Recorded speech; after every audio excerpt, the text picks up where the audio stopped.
Digital antenna. Please note that all TV sets manufactured today have a digital tuner. TV sets manufactured before the year 2005 may not have a built-in digital tuner, and you may not be able to receive our free-to-air digital transmission on Channel 7 to receive our free over-the-air digital HD TV service. Number 1. Plug your antenna into your TV set's RF input jack labeled antenna or cable in. Number 2. You will now have to scan for the digital channel. Please note that all digital TVs are different in terms of scanning procedures. The following is a general guide, but the steps or the terminology may be different for your device. Press the menu button on your TV remote. Go to Setup or Settings. Go to Installation or System or Channels. Go to Scan Channels, Program Channels, Auto Scan, Auto Program, or Auto Tuning. Press Select or Enter or OK to start the scan. When the device says scanning is complete, accept the channels found and close the menus.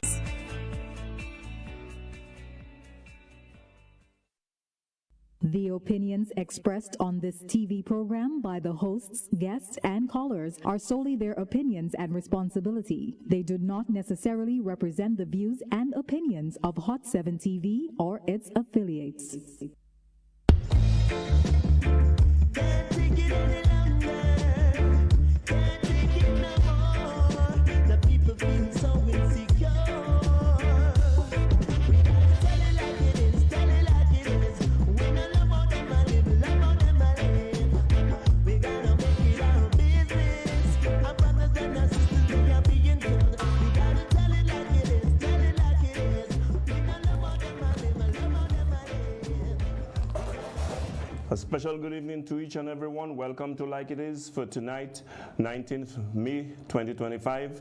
And on tonight's program, as always, as usual, we are happy to have those of you watching on television, Hot 7 TV, those of you following us on radio, Kiss FM, those of you on live stream, those of you on the app, that is Caribbean Hot 7 app. And we pretty much look forward to a very interesting, very informative program with you this evening, where you will hear issues that are brought to you that are of interest and concern, unfiltered, undiluted, not sugar-coated. And then you, at some point, will have your opportunity to call into this program where you will have a chance to tell it like it is. But as usual and as always, we start with the SLP segment, the segment on secrets, lies, and propaganda, the modus operandi of the Saint Lucia Labour Party government. You hear lie? That is lie. Lie? You hear lie? Teacher Percy say if you tell a lie, you're going to hell as soon as you die. Why, sir? So, ladies and gentlemen, I will start off with our usual famous quote from Albert Einstein, which goes like this: "Whoever is careless with the truth in small matters cannot be trusted with important matters." And that, says Albert Einstein, and that applies, is very applicable to the government of St. Lucia. People who are very careless with the truth in small matters, as well, we have seen them demonstrate their deceit, their dishonesty when it comes to more important matters. And I've said before, and I will say to you again, one of the most common forms of disrespect is to be lied to. Someone who respects you does not lie to you. The SLP has practiced and perpetuated lies and deceit on the people of St. Lucia with impunity, and it starts from the very top with the Prime Minister, Philip J. Pierre. So, ladies and gentlemen, the SLP government continues to deceive and disrespect us by insulting our intelligence on a perpetual basis, and believe that it will continue to work for them as it has in the past. Take a listen to clip number 1 and listen to your Prime Minister, one of the bluffers. The house of justice is not being built for the government. It's a people's asset. What would happen is we'll stop paying rent to landlords and we'll pay the developer the rent. Here, ladies and gentlemen, you heard the Prime Minister talking here about The deal, the contract that was signed with NH, that is a foreign company, a Trinidadian company, when it comes to the building of the halls of justice, he's explaining that the building is that of the people of Saint Lucia. It is a public asset, and that they entered into a deal where the developer would put in the money to build the building, and then we would pay rent to the developer until such time that they have recouped their investment and the building becomes ours. There's nothing wrong with that, other than the deal itself in terms of the amount of money we have to end up paying, that lopsided deal. Apart from that, there's nothing essentially wrong with that.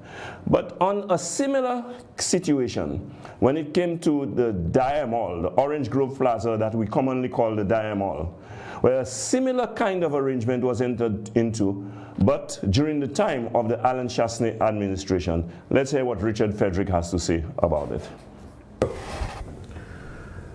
Y'all will not believe. If the building has 3 floors, which I will not tell you, I will show you, because it is described in a lease agreement. Okay? Now, Chasney said he only sold the ground floor. Okay? The question is, if you sold the ground floor, the other 2 floors would belong to us, wouldn't they, Albert? Yeah. If there are 3 floors, you sold the ground, the other 2 hours. Why then do you sign a lease renting what you say is ours? So, you just heard Richard Frederick. And here Richard is pretending that it is outrageous to have entered into that contract that the UWP went into with the developer of the Orange Grove Plaza, the Mall, and that this is unheard of. The very type of deal that was entered into when it came to the halls of justice. However, it is not at all unlike the type of arrangement that they went into, but they are criticizing it because, of course, it was done by the previous administration, the Alan Chasney administration. Let us hear the clip with Philip J. Pierre again and compare what the 2 of them have said. The house of justice is not being built for the government. It's a people's asset. What would happen is we'll stop paying rent to landlords and we'll pay the developer the rent. Right. It's a people's asset, and we will stop paying rent to the landlords and we will pay to the developer the rent. Isn't that exactly what is in place with the Mall?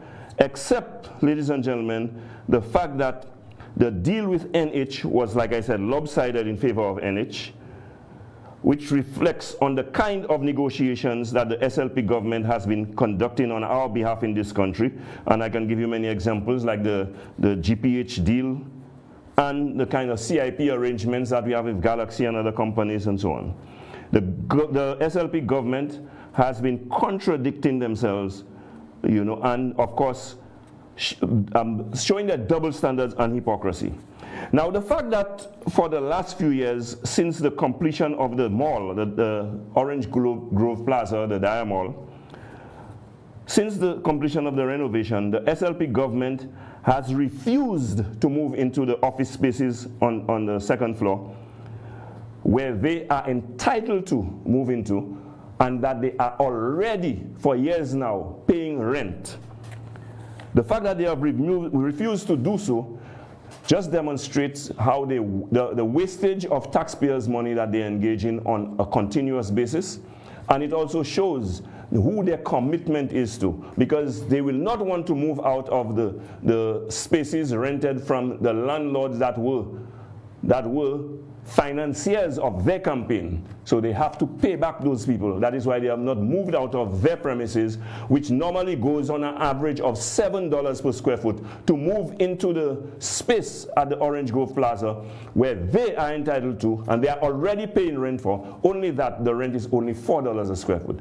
So where they could have stopped paying exorbitant fees on average $7 and start paying $4, they have paid the $4, refuse to move in, continue to pay the $7. So you're paying $7 plus the $4, total wastage of your money in this country.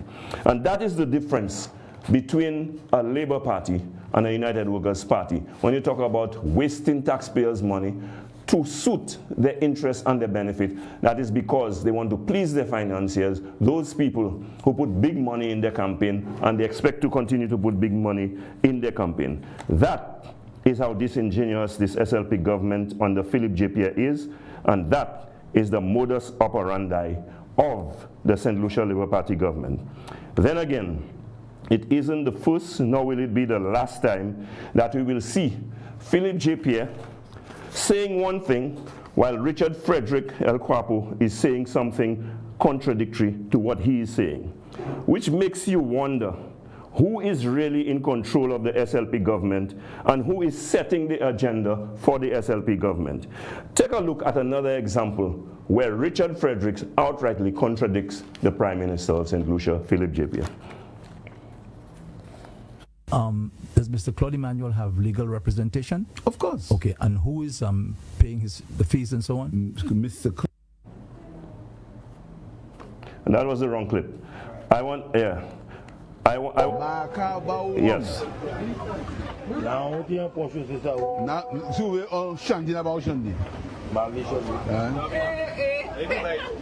Gasa boil ginger ale gasa.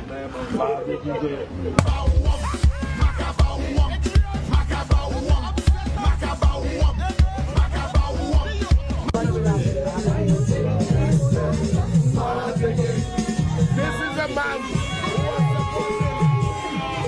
Hello. Tell them you were supporting Bravo when you were back now. Yeah. You must. Good work. Say it again. Good work. You were supporting Bravo and now you will first. Tell them that. Good work. Good work. Tell them that. You see what I mean, ladies and gentlemen? You see what I mean? While Philip J. Pierre is advocating that you shouldn't drink rum, according to him, you should drink ginger ale, you have Richard Frederick promoting the consumption of alcohol, and he's chanting away with his people, more drinking, more drinking. It's rum that do them that. That is an indication of what obtains in the Saint Lucia Labour Party. Decide for yourself who is in control and who really has the handle. Ladies and gentlemen, this once again exposes the lies, the deceit, the secrecy, the propaganda, and the hypocrisy of the Saint Lucia Labour Party. That was SLP for this episode. Thank you very much. You hear lie? That is lie. Lie? You hear lie? Teacher Percy said if you tell a lie, you're going to hell as soon as you die. Why, sir? The views of the host of this program is independent of Hot 7 TV, Kiss FM, and Hot FM Communications Limited. So insecure. Now you can take Hot FM, Kiss FM, and Hot 7 TV with you wherever you go. Whether you're in St. Lucia or exploring our four corners of the globe. Our record-breaking app has already been downloaded over 500,000 times on Google Play and the Apple App Store. To bring you the best in HD sound, we've relaunched a brand new app. Get it for free in the App Store by simply searching Caribbean Hot FM HD. Listen to us in real time, anywhere, any place, anytime. We've added so many cool new features, like our live in-studio option, where you can see your favorite announcers and DJs at work. So download the app today. It's free. Spread the news. St. Lucia is now in HD around the world on the Hot FM app. Don't miss out. Join the fun and stay connected. Looking for the best way to advertise? Stop searching. Hot 7 TV gives you more reach, more impact, and more value. Get your business in front of the right audience and watch your sales soar. Don't miss out. Call 452-6040 today and take advantage of our exclusive advertising packages. Hot 7 TV, smart advertising for smart businesses. Did you know that while you're busy with your day, important news is breaking all around you? From politics to weather updates, community stories, and breaking news. Hot 7 TV keeps you informed with news every hour on the hour. Don't wait to hear it secondhand. Stay ahead. Stay informed with Hot 7 TV Saint Lucia. News notes on the hour. Stay updated wherever you are. Catch Hot 7 TV Saint Lucia's news every hour on the air, on our mobile app, and on our website.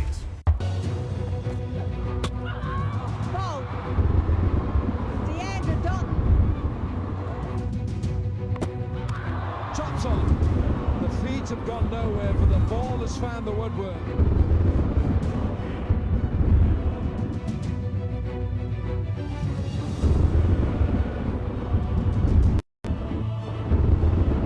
Absolutely huge from the Briton.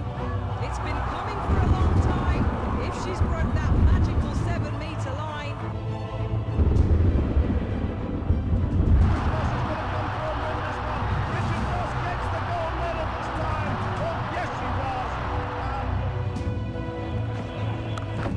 Goes for it. It's beaten the man. Square leg. That will do it. 8 scores of 200 or more for Brian Lara. Usain Bolt storming through. He takes it again. Blake gets the silver.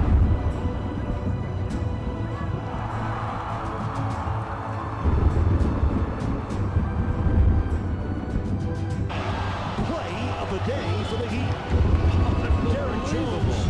Unforgettable moments in sports. Sports classics during the Hot 7 Nightly News. Did you know that while you're busy with your day, important news is breaking all around you? From politics to weather updates, community stories, and breaking news. Hot 7 TV keeps you informed with news every hour on the hour. Don't wait to hear it secondhand. Stay ahead. Stay informed with Hot 7 TV St. Lucia. News notes on the hour. Stay updated wherever you are. Catch Hot 7 TV St. Lucia's news every hour on the air, on our mobile app, and on our website.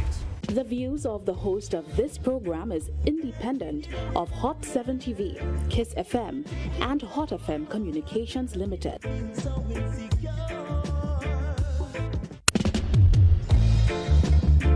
Can't take it any longer. Can't take it no more. The people feel so insecure. We gotta tell it like it is, tell it like it is. We don't love how them a live, love how them a live. We gotta make it our business. Our brothers and our sisters, they are being killed. We gotta tell it like it is, tell it like it is. We don't love how them a live, love how them a live. Yes, ladies and gentlemen, welcome back to Like It Is, and thank you for staying tuned. And we are happy to have all of you tonight. I hope that the subjects we're going to discuss will be of some enlightenment to you. And in this second segment, I want to start off with the topic of the CIP. You know, ladies and gentlemen, we have dealt with the CIP scandal on more than one occasion on this show. This matter, however, the biggest scandal in the history of our country, St. Lucia, is still very, very much with us and continues to have some potentially grave consequences for us as a country and as a people. Now, a RICO case was filed in the US against the CEO. One of the respondents would have been the CEO of our CIP program, Mr. McLeod Emmanuel. And in light of the vehement claims of innocence by our local officials that they had done nothing wrong, they had done nothing illegal, they had done nothing untoward, in light of that, I would have thought that this would have been a golden opportunity to clear the air and to exonerate those who were accused. Ladies and gentlemen, this is of national concern, especially since we are the ones paying in every respect.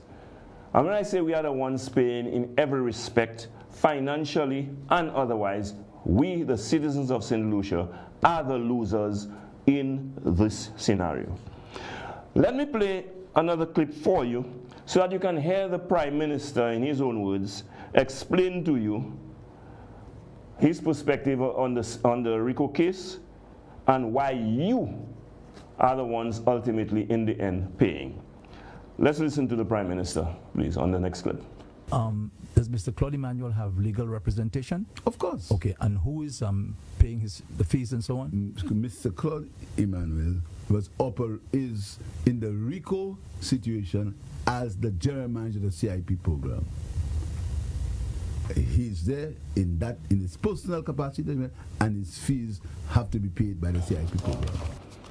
Now, he is making reference there to a case that was filed by Philippe Martinez of MSR Media against some officials from St. Kitts, and it also included the CEO of our St. Lucian CIP unit, Mr. Emmanuel. Since that filing of that case was withdrawn by Philippe Martinez. But what is very interesting is the reason why the case was withdrawn. The case was withdrawn because our St. Lucian official who was named in the case pulled the diplomatic immunity card. But before I go into that, let me just say to you that when those situations arise, many of us assume, erroneously that is, for some reason, that it has nothing to do with us. But that scenario that exists with the CIP program has everything to do with every individual in St. Lucia, every citizen, every one of us, even those of us who do not understand what this program is all about and what all those legal claims and so on are all about. Let me explain to you. As the Prime Minister said, it would be the CIP unit that would be paying Mr. McLeod's legal fees, which means it is our money that would be used to pay for his legal fees, even though the Prime Minister said that he was being taken to court in his personal capacity. It was a contradiction to the fact that he said that he was taken to court as CEO, but in his personal capacity. But not only are we paying the legal costs, our country is also suffering a blow to its image. Our country is also suffering a blow to its reputation. Possibly, there may be a loss of travel privileges for every St. Lucian who holds a St. Lucian passport.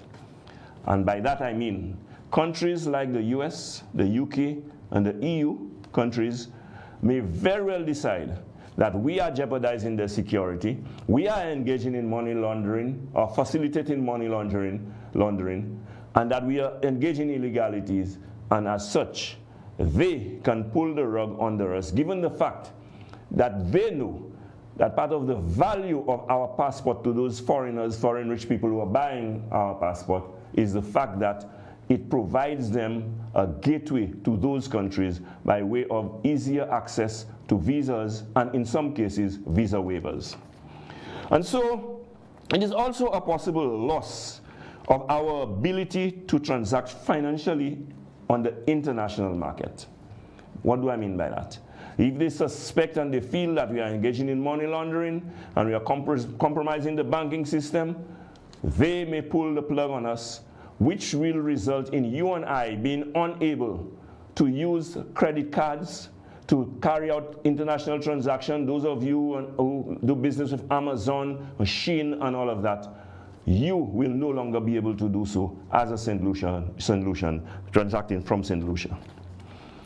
There's also the possible destruction of our program, that is our CIP program, in terms of the integrity of the program. So when that program is seen as a shady program, when that program is seen as facilitating illegal activities, then St. Lucia will be blacklisted, and of course, our program will not have the appeal that it now has, or once had, and that is a source of revenue that will be lost to us St. Lucians. So, all of those possibilities exist. And you would think that instead of having regard for our people and our country's reputation and our country's interests, that the officials in question pulled the diplomatic immunity card. Now, when we talk about diplomatic immunity was claimed to avoid facing the courts in the US.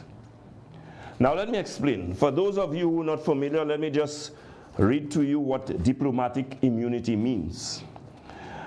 Diplomatic immunity, and of course, that is a privilege granted to diplomats who carry diplomatic passports of a country.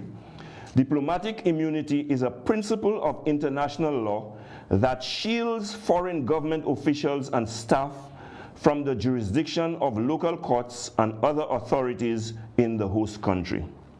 So in this case there, they would be shielded, the diplomats would be shielded from the US courts. This protection extends to their official duties and, to a considerable extent, their personal activities. It's a cornerstone of peaceful international relations, allowing diplomats to perform their function without fear of reprisals or interference. But hear that. Key aspects of diplomatic immunity includes protection from legal proceedings. Diplomats are generally exempt from the laws of the host country, meaning they cannot be arrested, they cannot be detained or prosecuted for crimes committed during their official duties. So, with that in mind, our officials pulled the diplomatic card, they claimed diplomatic immunity, and so they did not have to face the US courts to answer the questions that were being asked of them. Now, ladies and gentlemen, my question is, if there was nothing to hide, there should be nothing to fear. So why hide behind diplomatic immunity instead of clearing the air and saving Saint Lucia's good name? That was a golden opportunity to prove to the world, especially the United Kingdom, especially the United States, and of course the European Union countries, that we had nothing illegal going on, we had nothing untoward taking place, and we have nothing to hide. That was a golden opportunity. So my simple question is, if you have nothing to hide and you have nothing to fear, why hide behind diplomatic immunity when you could have used that opportunity to clear the good name of Saint Lucia and to protect the integrity of our program? Okay? That is my concern. So, ladies and gentlemen, that diplomatic immunity stunt, this is a route used very often by corrupt officials as a cover-up. Now, you may be wondering what I'm talking about. Let me give you one example that you are familiar with. Do you remember Walid Jufali, the man who became a St. Lucian diplomat unknown to you? Do you remember why Jufali, through his liaison with Dr. Ernest Healy, who was then High Commissioner to the UK, right? Do you know why he wanted a St. Lucian diplomatic passport? Do you have any idea why? Okay. The Labour Party official will tell you because he wanted to represent St. Lucia at the International Maritime Organization, and so that made him a diplomat, and he had St. Lucia's interests at heart, so he would use his clout to represent us at the IMO.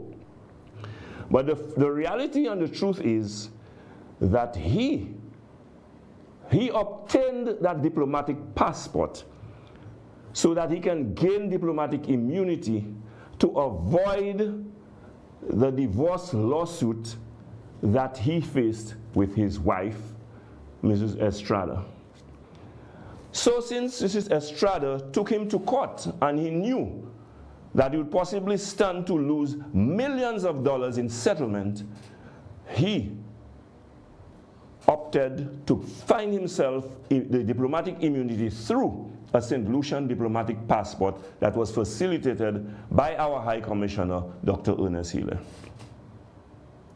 So you see, nothing to do with St. Lucia's interest. As a matter of fact, Dr. Jufali never attended one, not even one IMO meeting on our behalf. So that was not what his diplomatic status was all about. It was to avoid having to face the courts in his divorce proceedings with his wife and to save him from having to endure having to settle his wife the possibility of millions of dollars. Of course, in the end, the courts did not entertain that in England, and they did not grant him diplomatic immunity. But you have to ask the question, in light of the fact that how much was at stake for him to save, and knowing that that was the sole purpose why he wanted to be a St. Lucian diplomat, you have to ask yourself, did he pay for that privilege? How much did he pay for that privilege, and to whom did he pay that money for that privilege? So you see the corruption that can be intertwined and involved when it comes to this whole diplomatic immunity business. Cover up for corrupt officials, especially government officials. So, like I said, he did so to avoid the divorce suit by his wife Christina Estrada in 2015. And as usual, as always, the SLP government, a government of the Saint Lucia Labour Party, facilitated the granting of the diplomatic passport to Jufali to facilitate his escape, possible escape from having to face the lawsuit. Okay? Now, I ask the question, since Mr. MacLeod Emmanuel possessed a diplomatic passport as well, and which that placed him in a position to claim diplomatic immunity, when was he granted that diplomatic passport? Why was he granted that diplomatic passport? And is that the reason for having the diplomatic passport to escape the US courts? That is the question I ask. Okay? That is the question I ask. So this CIP situation that is going on in St. Lucia today has many facets to it. It is far, far, far from over. And there are many unanswered questions. But ladies and gentlemen, viewers of Like It Is, listeners of Like It Is, we will not rest until we get to the bottom of all that corruption surrounding the biggest scandal in the history of St. Lucia, that CIP program. So, not to belabor the point, let us move on. Now let's continue to examine the two faces of a deceitful, hypocritical government led by Philip J. Pierre, the master himself of deceit. The Prime Minister has armed himself with a second. You know, you go to the movies before and you have the star, and the star has his second. Well, Philip J. Pierre's second is none other, as you know, than his hand-picked right-hand man, Richard Frederick El Guapo. So much so that Richard Frederick has become his mouthpiece. Richard Frederick has become the spokesman of the Saint Lucia Labour Party, and Richard Frederick has a lot of control and power over the Saint Lucia Labour Party, whether the other members like it or not. That power was transferred to him by none other than the Prime Minister of St. Lucia, Philip J. Pierre. Okay? So, for that reason, the former party head, Dr. Kenny Anthony, can stay 1,000,000 miles away from the SLP if he likes. And the rest of the party can grumble as much as they like. They can jump high, they can jump low, but Richard will have his way with Philip J. Pierre, and Philip J. Pierre will have his way with the Labour Party, whether you like it or not. And I have predicted it before, I'm going to repeat it to you. That's the harsh reality that you face. All of you are going to sink with Richard Frederick, who is by no question on his way down. He's in his decline politically, and all of you are going down with him. So you stay there, remain silent, grumble quietly to each other, and do not take a stand. All of you, facilitated by Philip J. Pierre, are going down with El Kwapu, Richard Frederick. So, talking about Richard Frederick, let us take a look how Richard Frederick, a shameless, unsophisticated individual, and let's look at the way in which he is going about his machinations. Take the contract termination and reinstatement of Fresh Start on the Shock and Talvan housing project. Let's revisit that situation for a moment. And I want to remind you, I want to jog your memories, give you a little refresher. So let me play another clip for you where you will listen to Richard Frederick and what he will have to say about that project very early in the day after they got into office. Play that clip for me, please. Mr. Speaker, I've had reason to speak on several previous occasions on what I found on two different developments that I inherited from the last administration, and they are the Shock and Talvan developments. I have updates on each of these, Mr. Speaker. Mr. Speaker, I'm sure you will recall that I disclosed that both of these developments were subject to an 80-20 agreement. That is, both developments were given to Fresh Start. They would put in the infrastructure, and from the proceeds of sale, Fresh Start would get 80% and government would get 20%, irrespective of the ownership of the land being vested in the government and people of this country.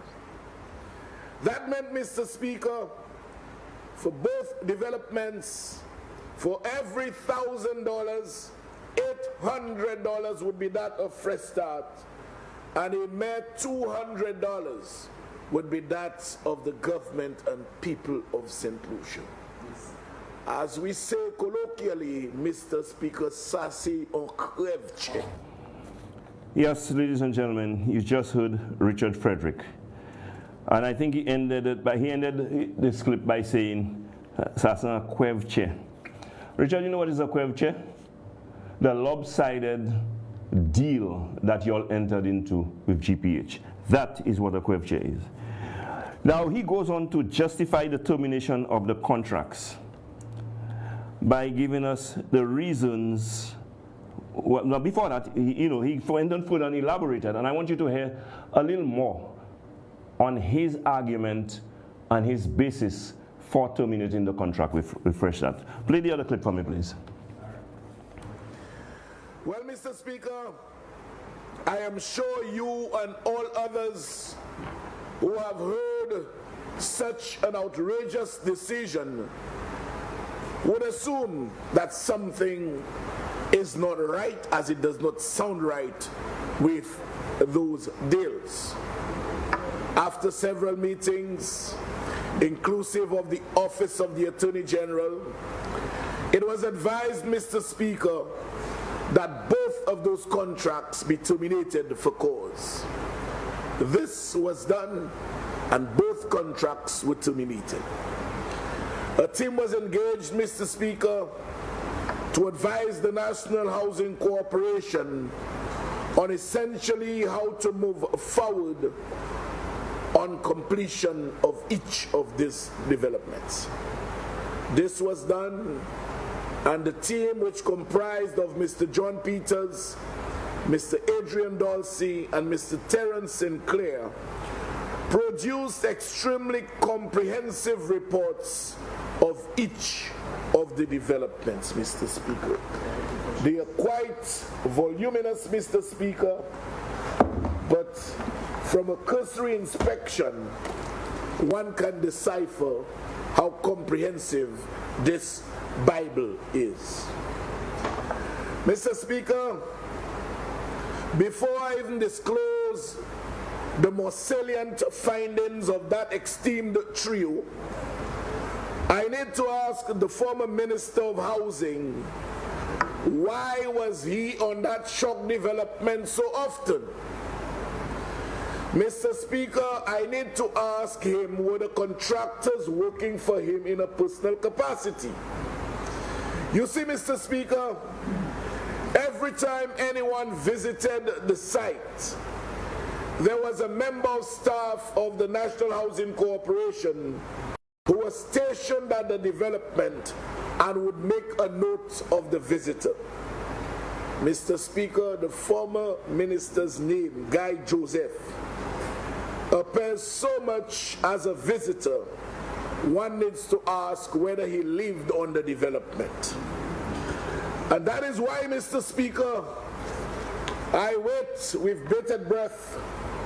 I wait with extreme anxiety of the appointment of the special prosecutor. You see, they're continuing the bluff that was pulled on St. Lucians during the last election campaign. And so he talked about Guy Joseph. He introduced Guy Joseph into the picture. And then he talked about, you know, he wait with bated breath and his anxiety about the appointment of the special prosecutor. Because guess what? When that special prosecutor is appointed, that was very early in the day, when that special prosecutor is appointed, because, you know, Guy Joseph for sure going to jail. That's what they made you all believe. Some of you voted for them on that basis of that bluff that could not be substantiated. They perpetuated it. When they realized there was nothing to cling to, they bought time from you by saying they will appoint a special prosecutor. Eventually, they appointed the special prosecutor, and that special prosecutor is in place today. We'll talk about that a little more. But before I talk about that, you know what you should be anxious about? You know what you should have bated breath about? The deal you all went into with the GPH. You took our cruise port in Castries. Up to now, we do not know what you all did, what deal you all went into in Soufrière, because Emma Hippolyte went on a secret date and had a secret arrangement that none of us know up to now about what is the nation's asset, okay, that she is in secret dates making secret deals about, which we are not entitled to know. But let's talk about the Castries port that you all have handed over to GPH for the next 30, possibly 40 years for $40 million. Today, even before they have put a brick to improve the port, they are receiving $12.50 per passenger, per head, as opposed to the $6.50 that we used to get before. But guess what? The $6.50 that we used to get before, the Solid Waste Management Authority would get $1.50, and the rest, government would get theirs, and SLASPA would get the rest. Today, what is happening is you have SLASPA getting $1, Solid Waste getting $1.50, and guess what? GPH getting $10 per head per passenger. That is the deal you all went into, a lopsided deal. And everyone who is about the right senses must ask the question, why did you enter into a lopsided deal like this? What is the justification for it? And who is benefiting from going into such a deal on behalf of this country? That is what you should probably have a talk with the special prosecutor about, if the special prosecutor is serving any purpose, and if there's any intended function for the special prosecutor to perform. You see, now, at the end of the day, you all talk about special prosecutor, you all talk about all of those things, you talk about waiting with bated breath. But before I go into the special prosecutor, let's continue on the Fresh Start project, the housing project at Talvan and Shock. You went further, Richard Frederick, El Quapo, Minister of Housing, to try to give reasons for the termination of the contract. And so you elaborated a little more than we have heard already. Let us hear how you went about trying to justify that termination of the contract. Speaker, the team found that there were many material breaches by the company, Fresh Start. Things which ought to have been done by them were never done, and therefore the termination with cause for both of the developments was totally justified. They were supposed to have gotten approval from Lucilec, and the costings they did not. Wasco costings and approval they did not. They were supposed to do estimates for the infrastructure and to provide a bank guarantee for those estimates. If there were no estimates, Mr. Speaker, there cannot be a bank guarantee for what does not exist. So in a nutshell, Mr. Speaker, I tell you of the material breaches that essentially lent themselves to a justifiable termination of both contracts. Mr. Speaker, as one team member said, this new government cannot be seen to be continuing an illegality. Yes, ladies and gentlemen, you heard Richard Frederick attempting to justify the termination of the contract with Fresh Start on the Talvan and Shock housing projects. Interestingly enough, before that presentation, in another place, on another occasion, Richard Frederick had something slightly different to say. So let's head a line hypocrite on what he had to say when he was originally confronted on the termination of the contract with Fresh Start on the projects, the Talvan and Shock housing projects. Let us hear the explanation that he offered on that occasion for the very same project that you just heard him talking about. Let's go to the next clip, please. Media interview last week, Minister for Housing Honorable Richard Frederick said that Fresh Start Construction Company did not have DCA approval for 2 housing projects embarked upon recently. He also confirmed that the National Housing Corporation had terminated its contracts for the projects with the company. As per the contract, Fresh Start was required to conduct subdivision and registration of parcels as per DCA approval. Following the sale of the lots, the company, which has more than a decade of experience, would receive 80% from the proceeds and the NHC 20%. As part of the completion of sales obligation, Fresh Start would remain a party to the agreement until such time as sales are completed to sufficiently remunerate the company. The projects, according to Richard, however, were not approved by the DCA. Both of the developments were started illegally. And once you start an illegal development, you do it at your own risk. So how is it illegal? Because there was no DCA approval for either of them. Hot 7 News has, however, obtained documents showing that not only were the developments approved, but that 38 lots had already been surveyed. The projects in question are the Shock House. Like the news reporter said to you, they actually obtained copies of the fact that the project was approved. But you heard Richard Frederick bold-faced lying to the public of Saint Lucia, saying that there was no DCA approval, that the project was started illegally, and that there was no DCA approval. A blatant, bold-faced lie. And that is what you all do as a government. Take missteps, make miscalculations, do things that are unjustifiable, and then try to cover it with lies. So there you are exposed as a hypocrite and a liar once again, Richard Frederick. You know? So now, let's come to the part where the shameful about turn took place by a shameless politician with no compunctions about blatantly lying to the public of Saint Lucia. Let's hear Richard Frederick a little while later after he said all of the things that he said there in the previous clips. Let's hear the next clip. I, Richard Frederick, will swallow my vomit anytime And let me go further. I will even further swallow my vomit when it comes to the shock development, because Fresh Start is going to do the shock development. So if it's vomit I'm swallowing, I just stop to swallow. If it's crying.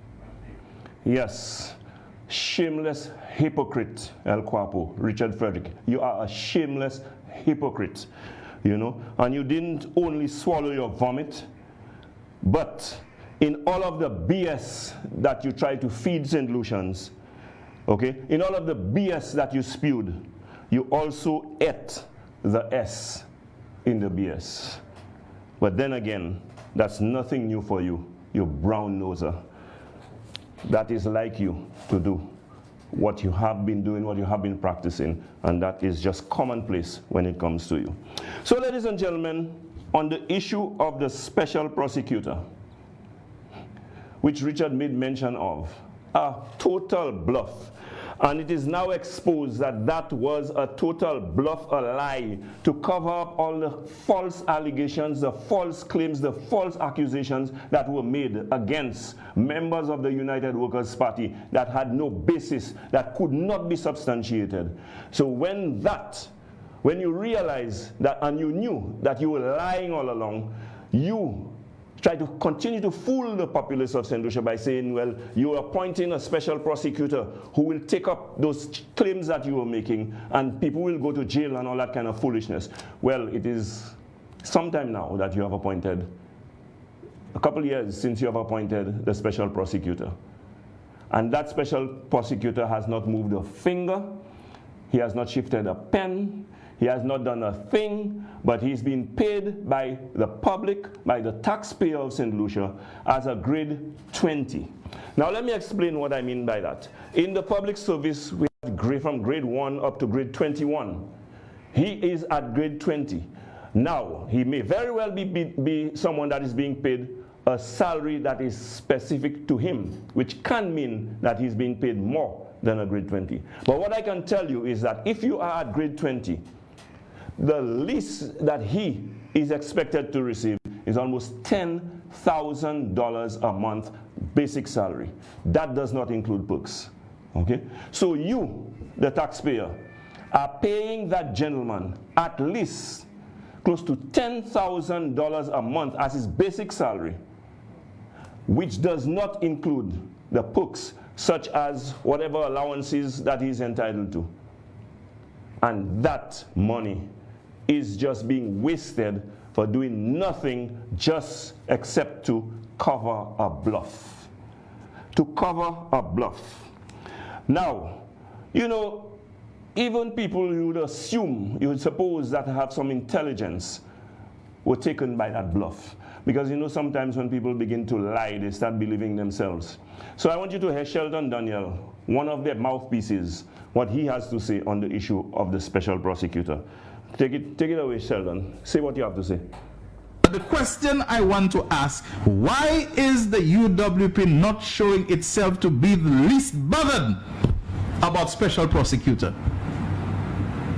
And it's not because one has not been appointed, like they say, no, that'll never happen, no special. You got to feel that even a special prosecutor were appointed, like it doesn't bother the UWP.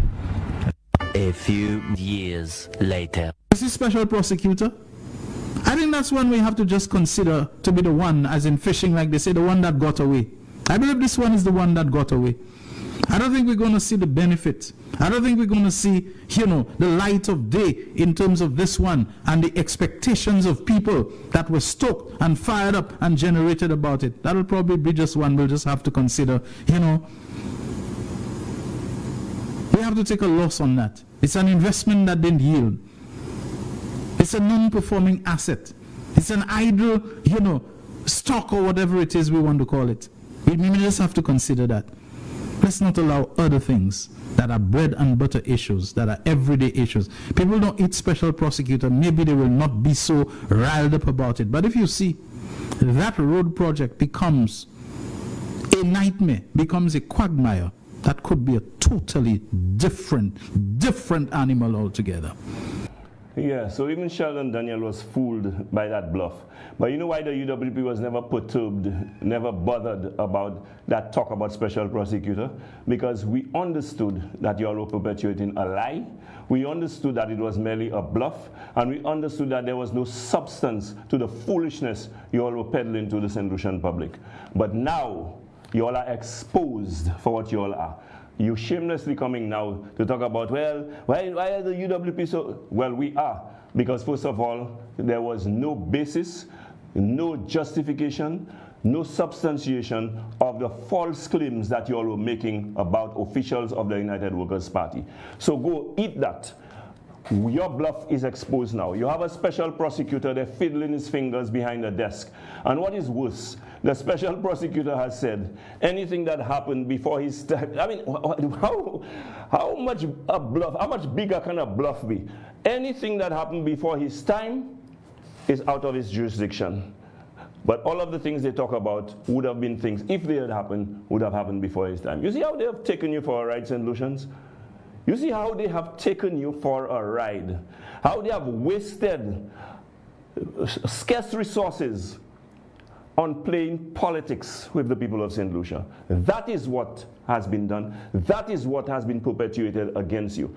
And if you, Sheldon, trying to justify it by saying it's not a bread and butter issue, it is a bread and butter issue. Because that money that you all are taking to pay the special prosecutor is in the region of 100.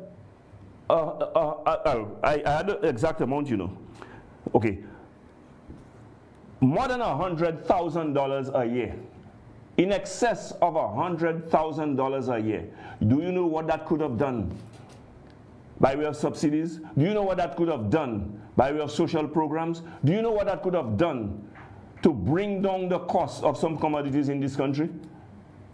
That would redound to the benefit of poor people who have to grapple with bread and butter issues. But it is your habit, it doesn't hurt you all, it doesn't come from your pocket, to play politics with everything in this country. Because anything, whether it lies, and if you have to pay, it doesn't matter how much you have to pay to cover your lies, you will do it. Go into all kinds of lopsided deals, questionable, corrupt practices, you all do it. Because at the end of the day, that is what you all know.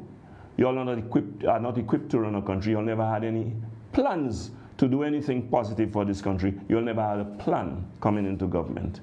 It is time, St. Lucians, that we recognize that we have been taken for a ride. It is time, St. Lucians, that we recognize that you deserve a government. And upon electing that government, that they will hit the ground running and begin to implement in your interests, for your favor, plans, programs, and policies that will redound to your benefit. For example, tax policies that will ease the burden of the high prices on you. Reducing the gas price that has implications for many other commodities in this country, pushing the price higher than it is already by virtue of international inflation. The 2.5% compounded tax that you have to pay, that the government will remove that from on your back and realize and recognize that the more money that the average St. Lucian has in their pocket is the better it is for the economy, because more commerce will take place. And when more commerce takes place, the chances of the government generating more revenue exists.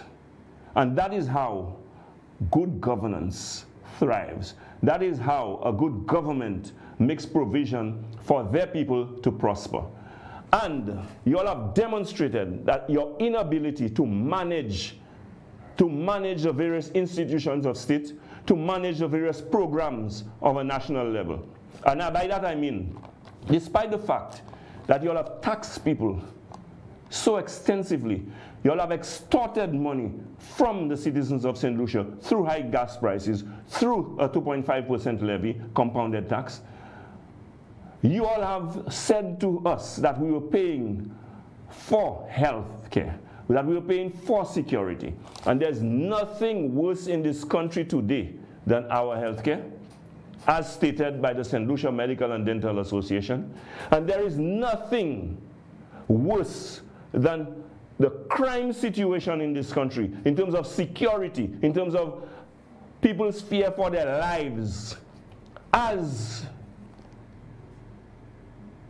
substantiated by the high figures of homicides in this country, the record numbers of murders that are taking place in this country.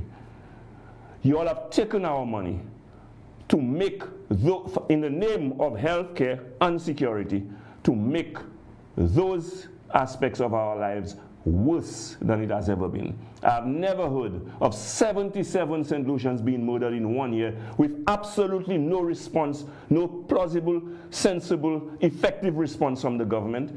I've never heard the very institution, or the organization rather, that runs our health institutions and our healthcare in this country make the claim that this, what exists today and passes for healthcare, is the worst that they have ever seen. And it is as a result of the fact that the government is not providing the requisite support that is needed for our health professionals to provide the kind of healthcare that they are capable of providing to St. Lucians. You all have come with all kinds of bluff, and it has to be exposed for what it is. You all from day one talk about universal healthcare. Crap. Where's the universal healthcare? You're all going into 4 years since you're in government. Where is the universal health care? And I know the argument will be, oh, we give free health care to 80-year-olds. First of all, there are only a few 80-year-olds in St. Lucia, very small population of people who are 80 and over. And by the way, it's not only 80-year-olds who get sick and require assistance in terms of health care. I'm just letting you all know that. But even then, you all have claimed that free health care is not available at the hospitals. So if you're really, really sick, it's at the hospital you go. You claim it is at the health centers and polyclinic level that you get the free health care. Let me just say to you, another bluff, another lie. Because you say that there's free health care, there's assistance at the polyclinic and health centers, but when you go to the polyclinic and the health centers, the medications are not available. So you have to end up, whether you're 80 or 90 or 100, you still have to end up going to the private pharmacies anyway and paying for it. That is a bluff. The next thing you came with is, you carefully scrutinize and notice that the birth rate in St. Lucia has declined dramatically over the years. Gone are the days when Ashanti used to sing 4,000 babies a year, St. Lucia getting low, as the population grow. Our population is declining. Our birth rate has decreased dramatically. Once we had over 4,000 babies being born a year, now it's probably less than 2,000 babies being born a year. So when you say you provide free ultrasound for pregnant mothers, you know, first of all, that is less than 2,000 people. Okay?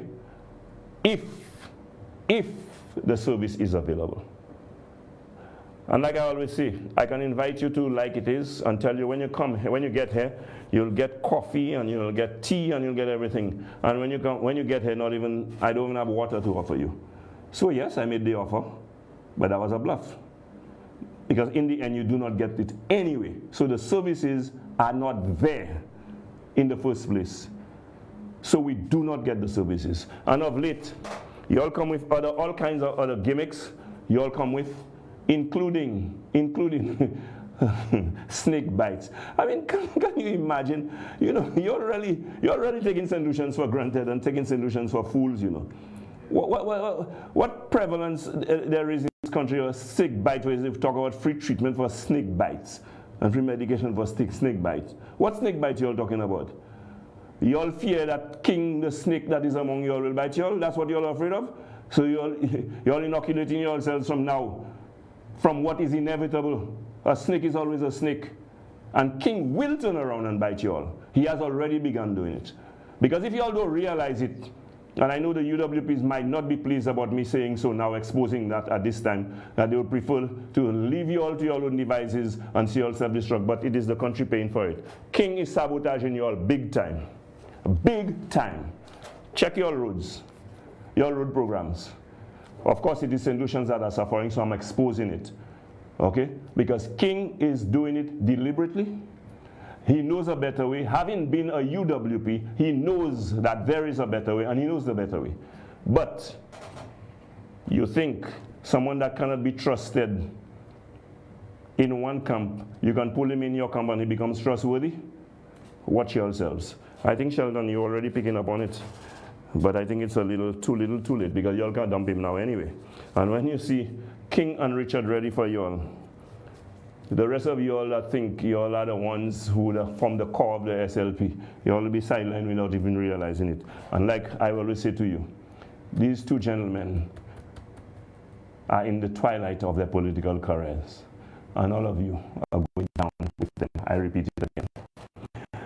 So, ladies and gentlemen, that for you is the MO of the Saint Lucia Labour Party.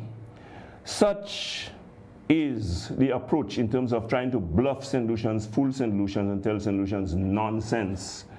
You know, they talk about the year of infrastructure. In the year of infrastructure, they reduce the budget for the Ministry of Infrastructure. Bluff. In the year of infrastructure, they could not complete the Millennium Highway that had begun years ago. They could not complete it. Up to now, it has not been completed. And I'm going to tell you, if the Millennium Highway took so long to be completed, King will see to it that the West Coast Highway take twice as much. But St. Lucians, I do not want you to be disheartened, because the things I'm saying doesn't sound very good for us as a country in terms of the progress we expect and so on. But do not be disheartened. Have no fear, have hope. Very soon there will be a general election. You will vote for the United Workers' Party, the party that is synonymous with development and progress. And once that happens, they will get to work, and you will immediately see a turnaround in terms of the development that St. Lucia ought to be experiencing, and the progress that you, St. Lucians, deserve. So, it is only for a time. The time is drawing nigh when you will get a reprieve, that you and you will no longer have to suffer from having to, because you remember they told you from early in the campaign that people don't eat roads.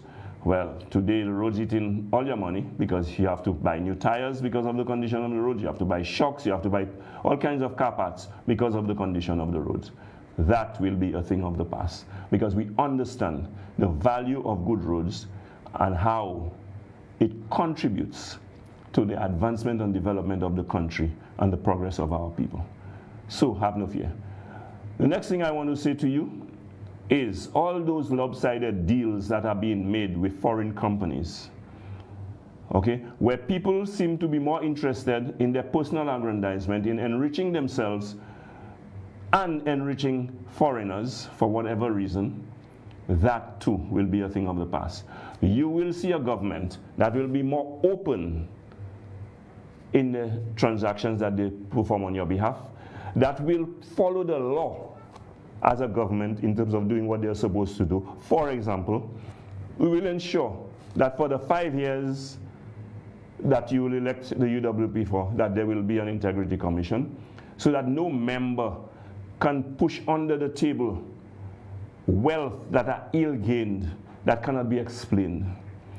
They will ensure that when they do any transaction in the CIP program, that they are supposed to provide the Parliament with a report that will be scrutinized by the opposition and be available to any St. Lucian who wants to know what is happening in the program, unlike what is happening now, where the report for the program, the CIP program that was due since last year, October, has not been tabled up to this minute. We will see an end to that. All those illegalities that your government is engaging in to cover up the corruption will be a thing of the past. I can guarantee you that. And that is why I stand firm with and behind the United Workers' Party, and I ask you to do the right thing in the interest of St. Lucia, in the interest of the people, and vote a government into office that will not be self-serving, that will not be there to see about their personal aggrandizement, but a government that will put country first, You heard in his own words, the Prime Minister, no less, of Saint Lucia said to you that his government has a policy where they do not put country first. You mad? It's themselves first, and they are demonstrating it for you in every single manner that you can perceive. They are demonstrating that is they come first before you and before country. So, but they are turning to you to ask you to protect their victory, for them to continue to put themselves first before country. Well, when they say they put country first, country is us. So he's actually blatantly saying to you that they're not putting country first, they're putting self first. The Prime Minister said so too, to you publicly. If you're not listening, if you're not taking note, if you're not learning, it will be to your detriment. So, ladies and gentlemen, I will take a break now, and when we come back, I will be opening the lines a little after we resume so that you too can have an opportunity to call in and have your say on some of the issues that I've mentioned, but I'm not going to tie you down to the issues that I've mentioned. If there are any other issues that you want to bring up, you can feel free to do so. So I ask you to please stay tuned to Like It Is. We're going to take a short break, and we'll be back with Like It Is. The views of the host of this program is independent of Hot 7 TV, Kiss FM, and Hot FM Communications Limited. Now you can take Hot FM, Kiss FM, and Hot 7 TV with you wherever you go. Whether you're in Saint Lucia or exploring our four corners of the globe. Our record-breaking app has already been downloaded over 500,000 times on Google Play and the Apple App Store. To bring you the best in HD sound, we've relaunched a brand new app. Get it for free in the App Store by simply searching Caribbean Hot FM HD. Listen to us in real time, anywhere, any place, anytime. We've added so many cool new features, like our live in-studio option, where you can see your favorite announcers and DJs at work. So download the app today. It's free. Spread the news. Saint Lucia is now in HD around the world on the Hot FM app. Don't miss out. Join the fun and stay connected. Looking for the best way to advertise? Stop searching. Hot 7 TV gives you more reach, more impact, and more value. Get your business in front of the right audience and watch your sales soar. Don't miss out. Call 452-6040 today and take advantage of our exclusive advertising packages. Hot 7 TV. Smart advertising for smart businesses. Did you know that while you're busy with your day, important news is breaking all around you? From politics to weather updates, community stories, and breaking news. Hot 7 TV keeps you informed with news every hour on the hour. Don't wait to hear it secondhand. Stay ahead. Stay informed with Hot 7 TV St. Lucia. News notes on the hour. Stay updated wherever you are. Catch Hot 7 TV St. Lucia's news every hour on the air, on our mobile app, and on our website.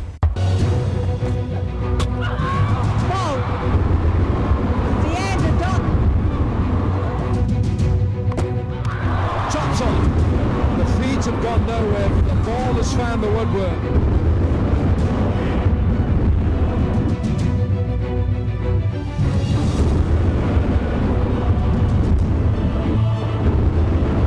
Absolutely huge from the Briton. It's been coming for a long time. If she's broke that magical 7-metre line.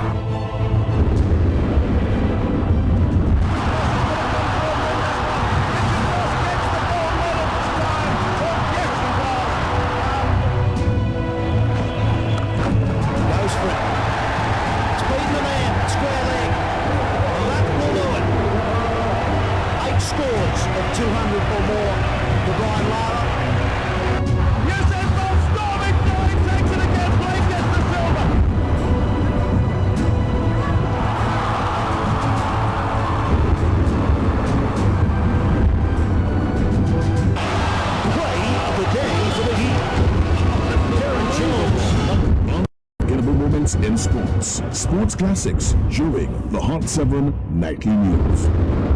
Did you know that while you're busy with your day, important news is breaking all around you? From politics to weather updates, community stories, and breaking news. Hot 7 TV keeps you informed with news every hour on the hour. Don't wait to hear it secondhand. Stay ahead. Stay informed with Hot 7 TV Saint Lucia. News notes on the hour. Stay updated wherever you are. Catch Hot 7 TV Saint Lucia's news every hour on the air, on our mobile app, and on our website. The views of the host of this program is independent of Hot 7 TV, Kiss FM, and Hot FM Communications Limited.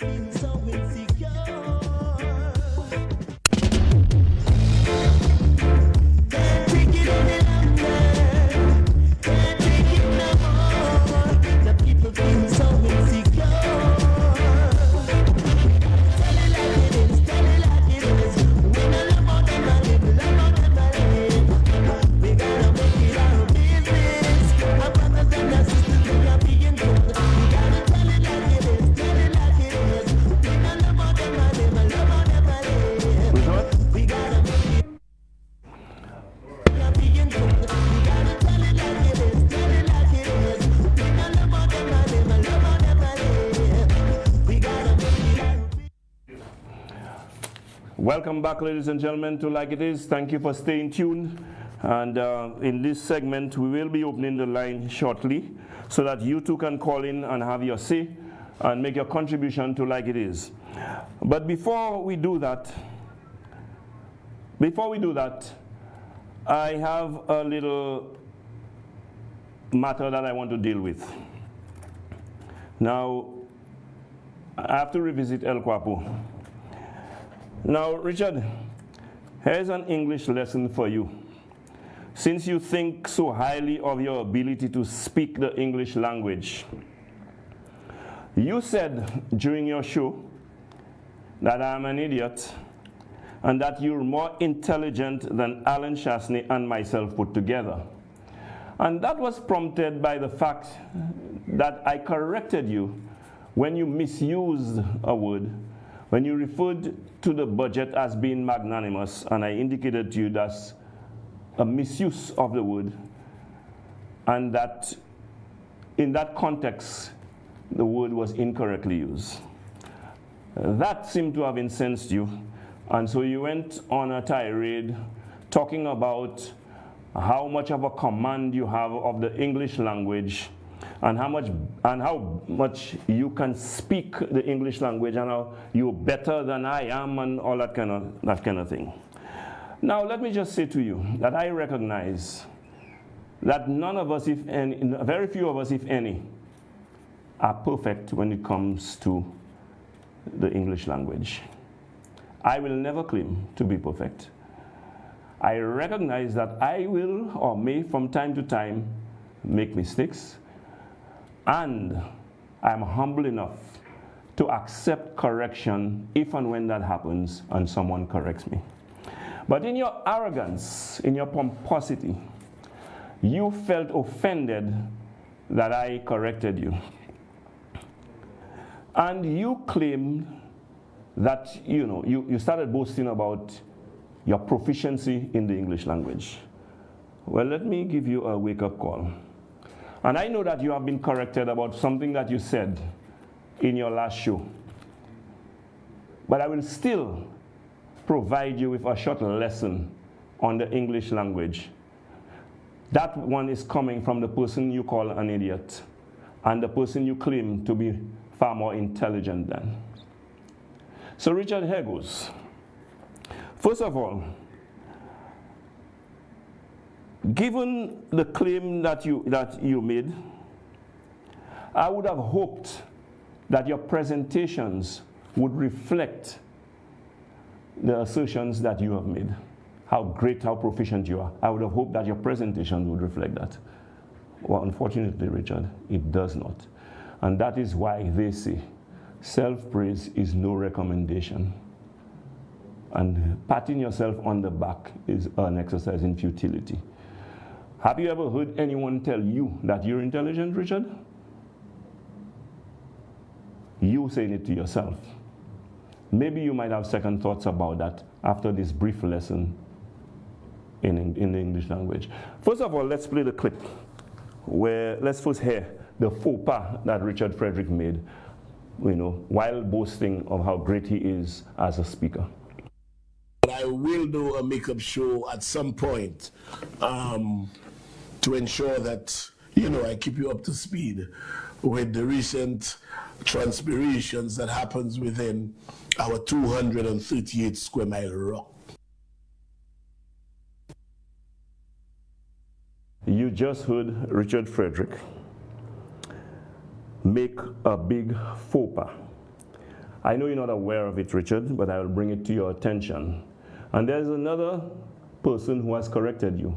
But in your arrogance, I doubt you have taken heed or taken note of the correction. But I will once again school you in the proper use of a word that you have misused, that you have used incorrectly. Because what you said there does not reflect a high proficiency in the use of the English language. You have misused the word transpiration. The use of the word transpiration in the sentence that you presented is absolutely incorrect. And so, Richard, here's the lesson for you. I know what you wanted to say. You wanted to make reference to the fact that you wanted to have an additional program so that your folks could know what has happened. But in your overzealousness to show how bright you are, how intellectual you are, how proficient you are with the English language, you once again engage in the stringing of words that you think will be impressive, will make you look bright. But in this case, it only made you look stupid because it exposed your ignorance. So, you are misled into thinking that the word transpiration is a derivative of the word transpire. No, Richard. The word transpire means has occurred, took place, but the word transpiration means something entirely different. And for your benefit, and the benefit for the other people that you claim that are students in your class who do not know better, take a lesson from someone that you call an idiot. Transpiration, Richard, El Guapo, means the process by which plants give off water through the stomata in their leaves. And in case I don't want to further baffle you, the stomata are small openings, small holes on the underside of the leaf through which they lose water. Okay? That is the meaning of transpiration. Now, if transpiration means the process by which plants give off water through the stomata in their leaves, what, Richard, does that have to do with the point that you are making? I hope you do not make that mistake again. And I hope you're not too arrogant and pompous not to accept that correction from someone you claim you're superior to in the use of the English language. Because you know something, Richard? You should take stock and you should know better. Your alma mater is St. Mary's College. Why did they nicknamed you Machine when you were in St. Mary's College?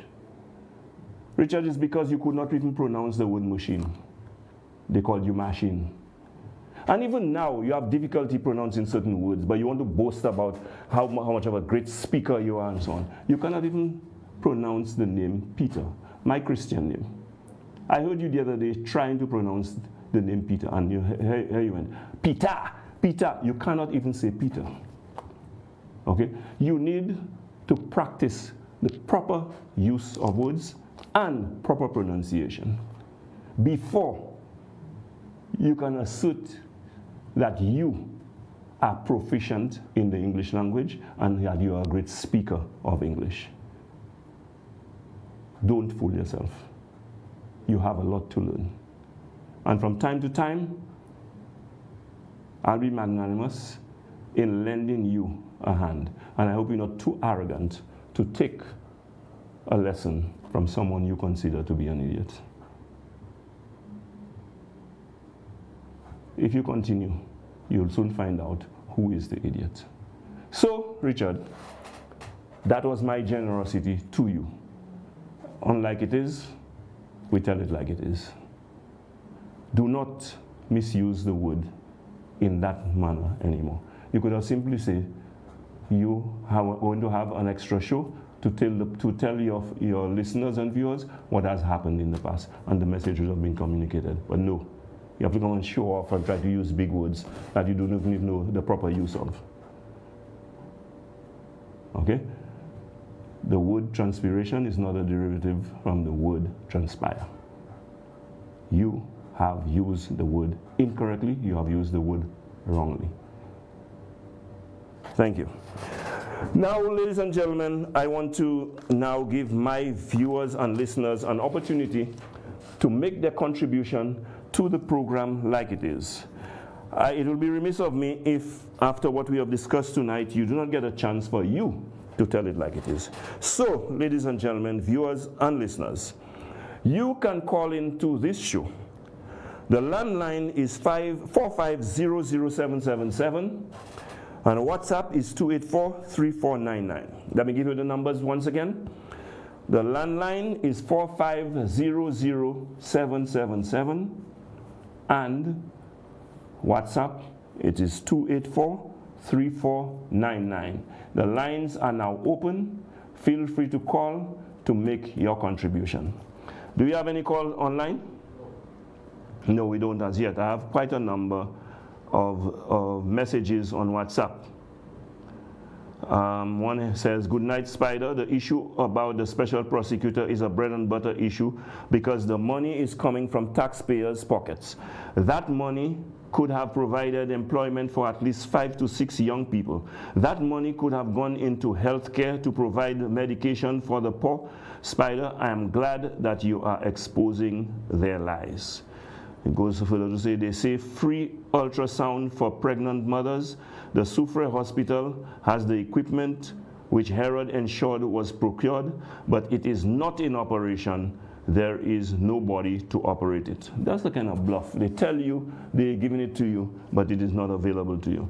Spider, now that you have explained the deal that Hele and the PM went into, one can clearly understand why Ralph Gonsalves had the wisdom not to engage his country in this kind of corrupt deal. We have a call online and I won't keep you waiting. Caller, good evening, welcome to Like It Is. Please go ahead, make your contribution, tell us like it is. That's what Frederick said, that's what you mean. Good evening, caller. I'm not hearing you clearly, but go ahead. Go ahead, please. Okay, we lost the caller. We have another call on WhatsApp. Good evening, caller. Please go ahead and make your contribution. Welcome to Like It Is. Tell it like it is. Hello? Hello? Okay. Okay, I'm not hearing the caller. I don't know if you're hearing me. We seem to be having some problems with our lines this evening. We have another WhatsApp call. Let's hope this time it will work out. Good evening, caller. Welcome to Like It Is. Please go ahead and make your contribution. Tell it like it is. Yes, good night, Spider. Yeah, good evening, caller. Good night, Spider. In all the talk about the special prosecutor, which we are saying that, well, he has nothing to do, you know. Why hasn't our party, the UWP, have not filed complaints to him? Talking about GPH, the CIP, why UWP has not made use of him? That's what I want to know. Good question. Thank you very much. Good question, caller. And let me just say to you, I am going to repeat that question in the right forum because I think that's a salient point. That's an important point that you have just made. They appointed the special prosecutor. Let's put the special prosecutor to work because there are sufficient cases that should by now have been dealt with by the special prosecutor. And if they are not dealing with it, I think the UWP, while you are in opposition, despite the fact that you are the opposition, you should prompt the special prosecutor to look into them. Yes, we have another WhatsApp call. Good evening, caller.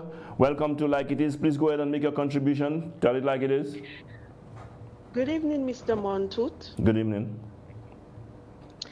I just want to say this. I realize Richard is facing many crises right now. Yeah. I think that's the best way to describe it, because it's more than crisis. Yes. It's crisis. At this point, he's going mad. Rush has him running around everywhere in the city. Yes. That's what I had to say. Thank you, caller. Thank you for your contribution. Do we have another caller online? Immediately. Good evening, caller. Welcome to Like It Is. Please go ahead and make your contribution. Tell it like it is.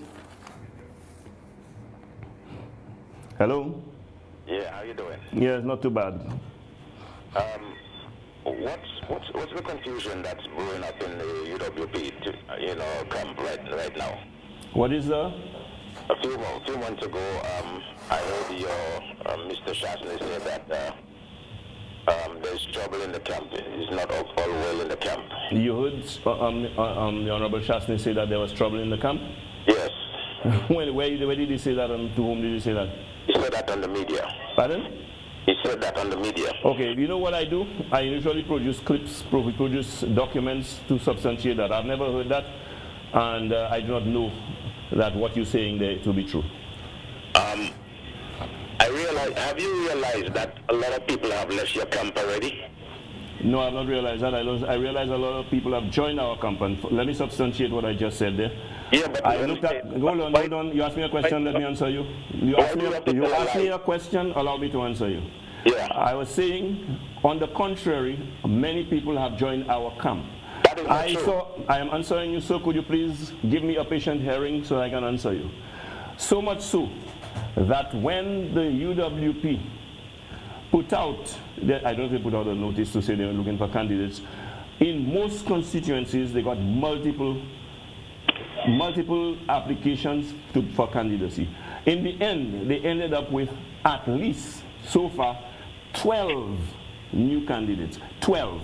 So that is a growing party, a party that is being rejuvenated, a party that is being reinvigorated, a party that is on the ascendancy. So I do not know what you are talking about when you talk about people leaving. And even those of us, like myself, who are past politicians of the UWP, we are still there doing battle with the UWP, serving the UWP in a different capacity. So thank you very much. So I want to read a message here quickly before the next caller. SLP included snake bite under health insurance because farms have been abandoned and snakes are moving into residential areas. Oh, okay, well, thanks for that information. Whoever, the person who sent me that WhatsApp message, I thought it was because Stephenson King was in their midst that they included snake bites, under health insurance. But I think we have another caller. Good evening, caller. Welcome to Like It Is. Please go ahead and make your contribution. Yeah, good evening, Spider. Good evening. Good evening. Yeah, I would like to ask a question before I say something. You have been in government. Can you just give us a little light on, like, when you're preparing your budget speech, when you're preparing budget, right? Yeah. And you're going through different constituencies and ask your people what do they want. Have you ever encountered or heard that after budget, a rep is coming to ask the people of his constituency what do they want so that he could put it in his budget? Well, that's putting the how you say that? That's putting the horse after the cat, And that's doing it. That's the reverse way of doing it. I mean, if you are serious and you want what the people's needs and wants are to be reflected in your budget, you do that prior to preparing the budget, not after the budget has been prepared. Exactly, because there's a constituency in Mikud where the Prime Minister and the rep would be calling a meeting to ask the people what do they want so that they could put it in. I'm wondering, is it another special budget they have for the Mikud people or what? I think this is really all part of the bluff. All a part of the bluff. That's what they do. Yeah, this is part of. Yeah, this is part of the. But I'm happy. Okay, I'm happy you people are seeing through that. Thank you, caller. I'm happy that you people are seeing right through that bluff and all those grandstanding and all of those lies and deceit that is being perpetuated. Yes. Good evening, caller. Welcome to Like It Is. Please go ahead and make your contribution. Tell it like it is. In what constituency are you running? I didn't quite pick you up, but go ahead, caller. In what constituency? What constituency are you running? What constituency am I? Running in this election. I'm not contesting the next election, caller. I made that clear from very early in the day. So why are you a political reject? Why am what? A political reject.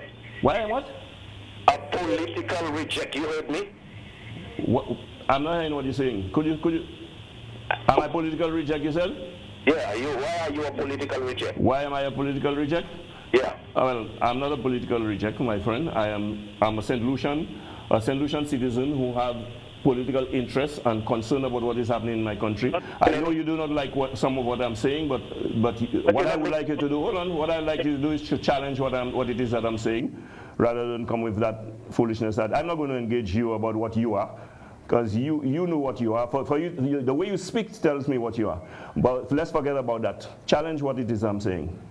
That's what I want you to do. Can you do that? No, you can't. So good night. So, ladies and gentlemen, you can call in to make your contribution. Let's just keep it courteous and respectful. But if you have nothing to say, there are many people out there who have a contribution to make. Allow them the time to make the contribution. We don't have much more time left. Good evening, caller. Do we have a caller? Okay, we don't. Somebody told me flush meat. Yeah, good night, Spider. Lager in the house, UWP for life. Yes, we have a caller online. Good evening, caller. I think I recognize that number. Good evening, caller. Welcome to Like It Is. Please go ahead and make your contribution. Tell it like it is. My first ever caller to the program. Mr. Montoute, how are you doing? Not too bad, thank you. Mr. Montoute, don't even entertain the last caller here. That is what they do. When you see they cannot win a debate, the Labour Party hacks, the quickest and the easiest way out for them is to... I'm prepared to entertain any Labour Party supporter, candidate or politician if they have a contribution to make, I'm prepared to entertain them. But when they don't have a contribution to make, we don't allow them to waste our time. It's to send insults your way and try to degrade you and make you and all this kind of thing. Well, that will not work, Colin. Exactly. It is shameful when so many issues, critical issues, that is affecting the country, such as we have a very poor healthcare system. I challenge that last caller who called and spew that nonsense. God forbid if he or his family member go to OKE right now or St. Jude, they would have to wait 12 and 24 hours on a chair. Most times they cannot even get medication if they're admitted or there's no bed. That is the state of the healthcare we have. So it would have profited that last caller, better if he had called or call any talk show and make some sense. Moving forward, last week, a week before, even last week Friday, I challenged the Prime Minister, Philippe, and I asked him some pertinent questions. Number one, I asked him about the Urinora Airport. He lied and he said, Mr. Montoute, that they never stopped the Urinora redevelopment project, and that is a lie. Every Saint Lucian with common sense knows that it was the Labour Party who stopped the redevelopment of the Urinora Airport. They fired the Taiwanese contractor, OECC. They terminated the contract, and so we have an airport claiming to be international when it was so shameful and so embarrassing that a Jamaican visitor did a Facebook Live ridiculing Saint Lucia. That was so, extracting the politics out of this thing, that was so embarrassing and shameful for a country that a Jamaican visitor can come to our shores and ridicule us about our airport. That is so shameful to see on Facebook, on social media, that when it rains, our airport is leaking in 2025. Yes. I ask, you made mention of the special prosecutor, and I keep asking that question, and nobody seemed to be answering me on the Labour Party side. How much is being paid to a special prosecutor, of this special prosecutor? Well, they will not answer you, caller, but we know he's being paid at least something in the vicinity of $10,000 a month, plus books. Okay, so that's at least. It may very well be more than that. Go ahead, and that special prosecutor, Mr. Montoute, is not special. You know why he's not special? Because assuming that you're right, he's been paid $10,000. That is a lot of money to pay a special prosecutor. No, well, I just want to say this, caller. If he is worth the amount. If he's working for the money, that's not a problem. But you cannot tell me what he's doing. The government cannot tell me what he's doing. Nobody knows what he's doing. He cannot tell you what he's doing, okay, for that kind of money in a country that we consider to be poor. And while we at it, what was the terms and reference of that special prosecutor? What was the what? The terms of reference. Well, what was he hired to do? Because we don't know. I mean, we have a director of public prosecution. I do not know why there was the need for a special prosecutor, but that was part of the bluff, to appease their supporters, to make them believe that, boy, those UWPs, we putting them in jail, all the corruption and all the kind of things like that. The claims that they made, they were trying to justify it, and that is why they came up with that bluff of a special prosecutor. So here it is that we're paying a special prosecutor who, like I said earlier, is not special. He's been paid that exorbitant amount of money from our tax money, yet still at the schools, our school feeding program is in jeopardy. 2 or 3 weeks ago, I got some intel, some information that one of the schools had to be feeding rice and tuna fish for a whole week under the school feeding program from the Ministry of Education. Yet still we can find the money to pay a special prosecutor to do what? To just eat our tax money? And that is the bluff, and we have to call it out. That is the bluff of the Saint Lucia Labour Party. They made the supporters think that, oh, as soon as we get into office, special prosecutor, Alan Chasney, Guy Joseph going to jail. 4 years later, what has happened? The special prosecutor came out during the Christmas season. He gave an address, and he said, there's nothing he's coming across so far that directs him to any sort of corruption under the last UWP government. Yeah. Yet still, we're still paying a special prosecutor when people cannot even get medication at the hospital, when this Labour Party government boasts about of universal health care for 80 years old and over, when family members take their loved ones, their family members to the hospital who are 80 and above, they're telling them they have to pay a bill. Okay, let's round up caller. I want to allow our other listeners to get an opportunity to come. But I take the points that you were making, and I think they are very salient points. But that is the way of the Saint Lucia Labour Party, bluff and so on. But before I take the next caller, let me just read a message on WhatsApp. Sir, I voted for SLP, not anymore. I once was lost, now I'm found. Was blind, but now I see. The people are seeing the light. And that is what Like It Is all about, to assist in the effort of bringing the light to the people. Good evening, caller. Welcome to Like It Is. Please go ahead, make a contribution, tell it like it is. Yeah, good evening, Spider. Yeah, good evening, sir. Yeah, Spider? Yes, sir.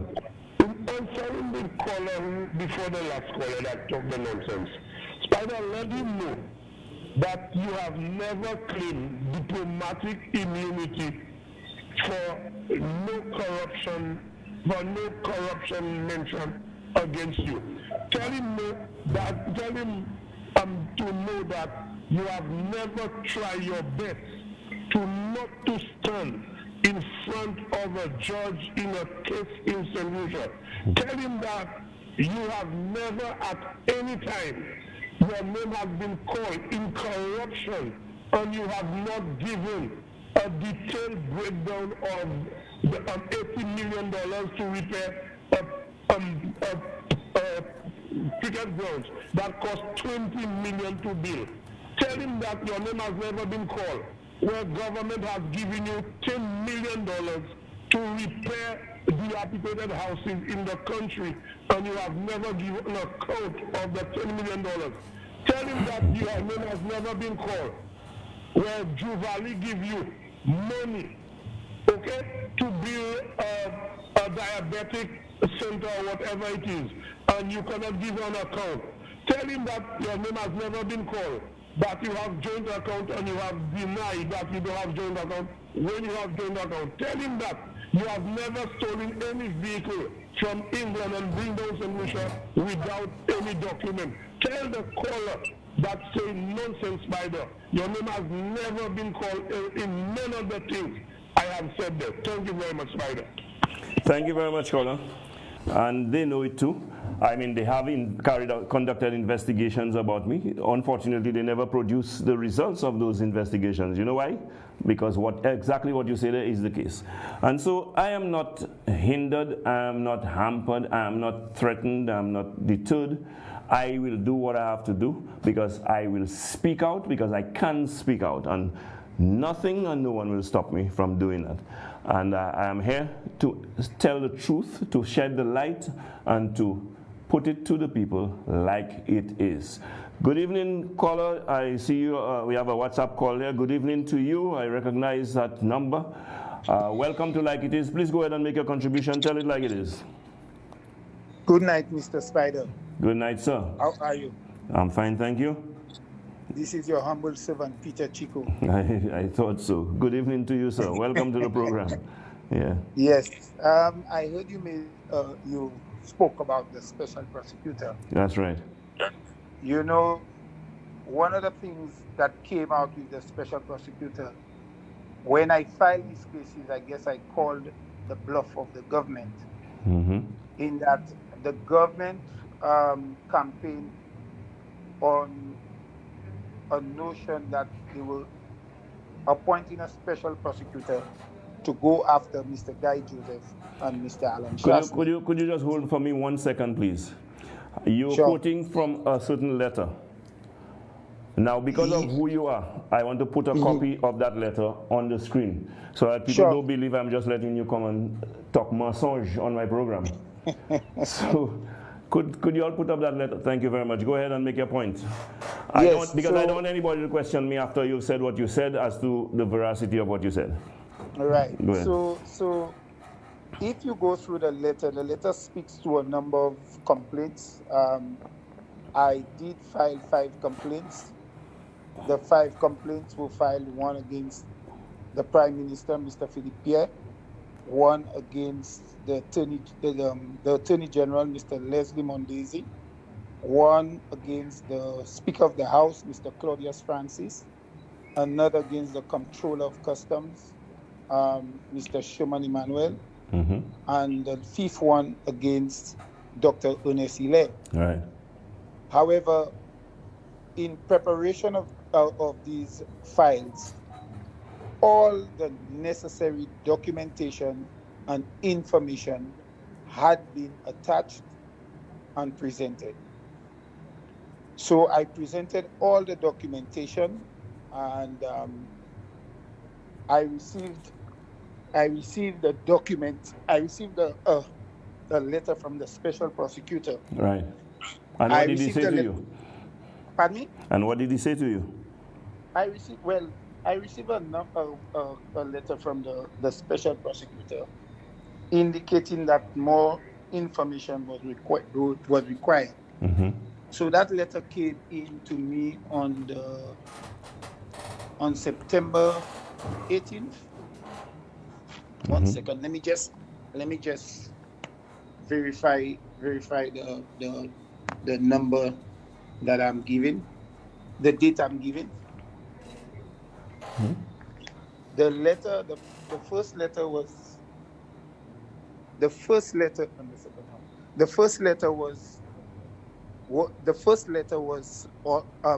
sent to me. The first request for additional information was sent to me on September 12th. Okay. On September 12th of 2024. So upon receipt of that letter requested additional information. So first, when I met the special prosecutor and I had a discussion with him, and I told him that I would have submitted the files. He just said to me, Mr. Chico, please, when you're submitting the files, make sure you have a complaint. So I said, okay. However, when I submitted the files were actually delivered to him on the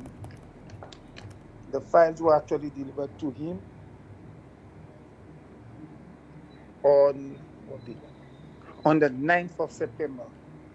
So when I delivered the files, I could not find him as anything else. There was no office where I could have located him. So I delivered the files to a friend who knew him. The friend called him up and he collected the files from the friend. On the 12th, I received a call asking me to meet for a request for additional information. I went to meet the gentleman who called. I met him in the boulevard. He asked me to meet him in the boulevard. I met him there. He gave me the letter. I submitted the files to him. I brought the files to him at the Massey supermarket downstairs. I handed him the files. On the 18th, another request for information came for additional information. I took 2 days. I brought the information for him. 2 days later, again, I met him downstairs, the supermarket.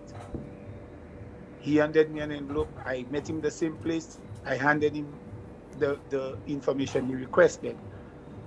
So I never knew where the office was until one day I was in town and I received a call informing me that he needed to speak with me. So I went into his office. I asked for a location. He said to me that the office was upstairs access on Montoute Street, I think. So I went there and I sat with him, and in a discussion with him, he was telling me what the issues were with my complaints. So he went through them one at a time, and he said to me, the one against Dr. Ernest Hilaire, he explained to me that there was no information. Right. The complaint alleged offenses of corrupt misconduct. So he went through this whole thing and he told me that I did not give him sufficient evidence. So I'm asking him, but what evidence he needed? He said to me that he was expecting evidence. So I asked him whether he No, but I would have thought he, the special prosecutor, if you bring a matter to his attention, that he would trigger an investigation to get to the bottom of the matter. Well, as to how he got his information, I do not know. He said to me. So I asked him, "Do you want me to provide? What exactly you want me to provide? Are you asking me to provide you with recordings?" I said, "But I wouldn't be able to give you a recording of Dr. Ernest Hilaire and the Prime Minister in a meeting. I wouldn't be able to do that."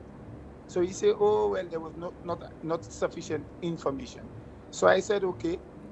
Then he said to me about the Prime Minister, there was insufficient evidence on the Prime Minister. So when he got to the Prime Minister and Mr. Claudius Francis, the gentleman actually said to me that anybody can go into the court to support anybody.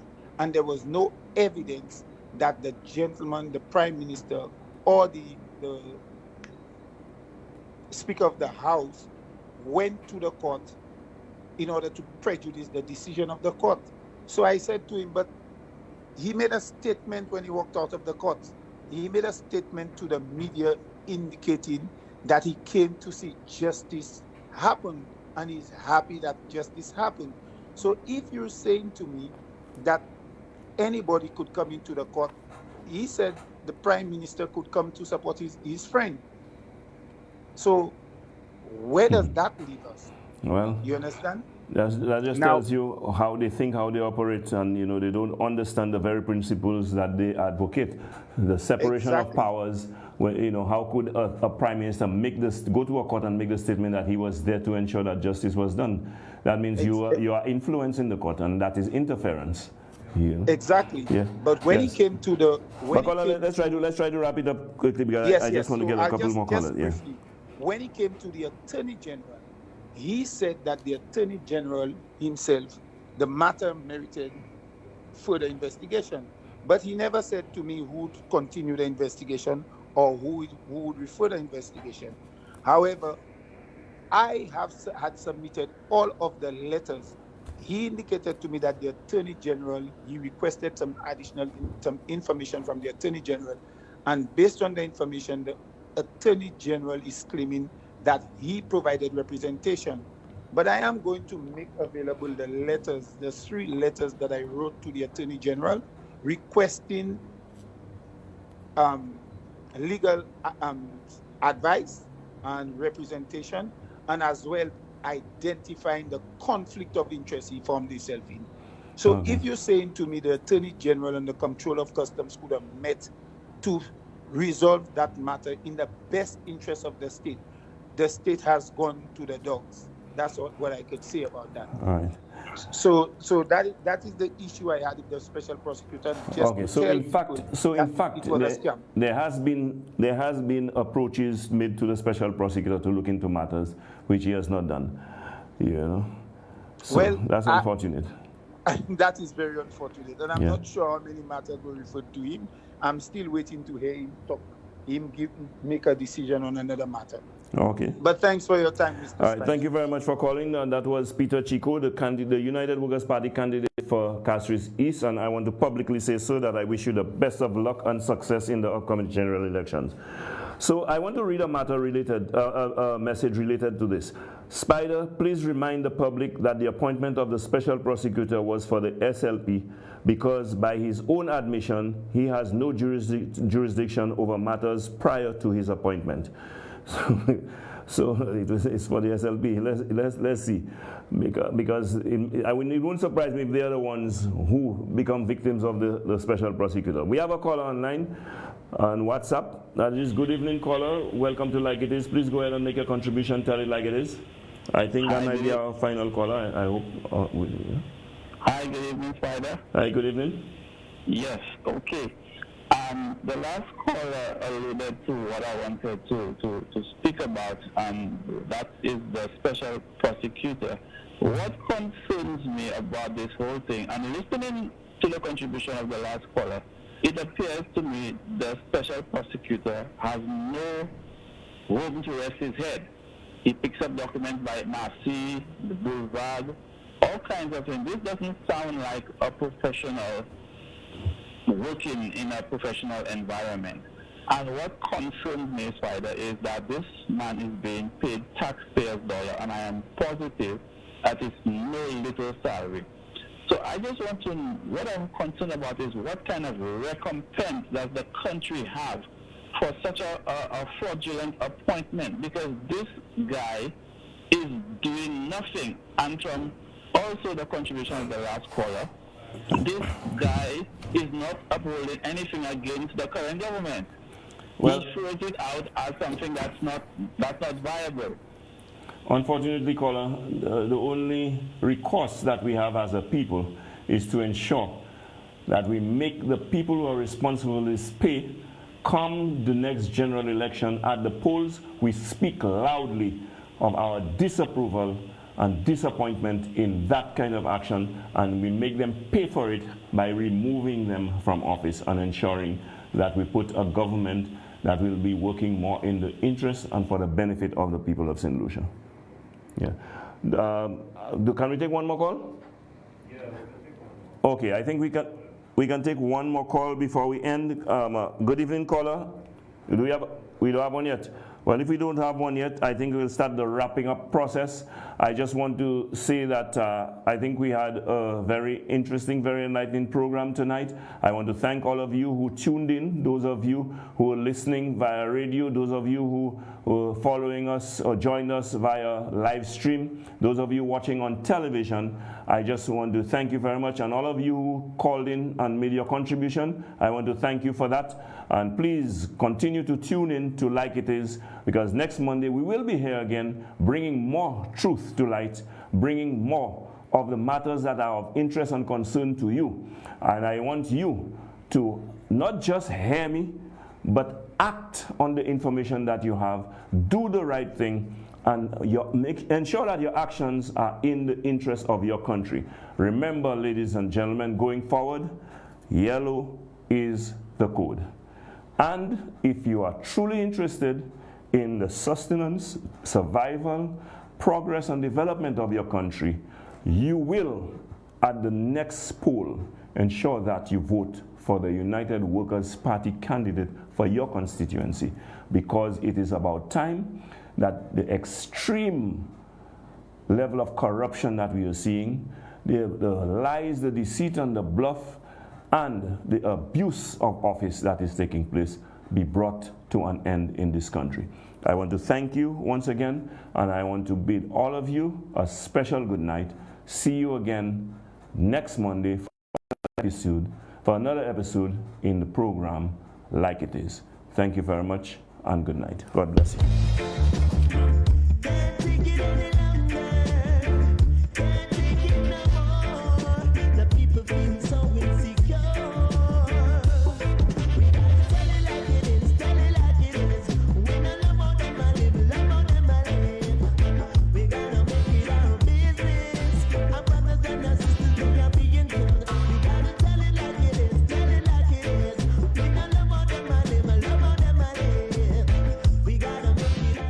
The views of the host of this program is independent of Hot 7 TV, Kiss FM, and Hot FM Communications Limited.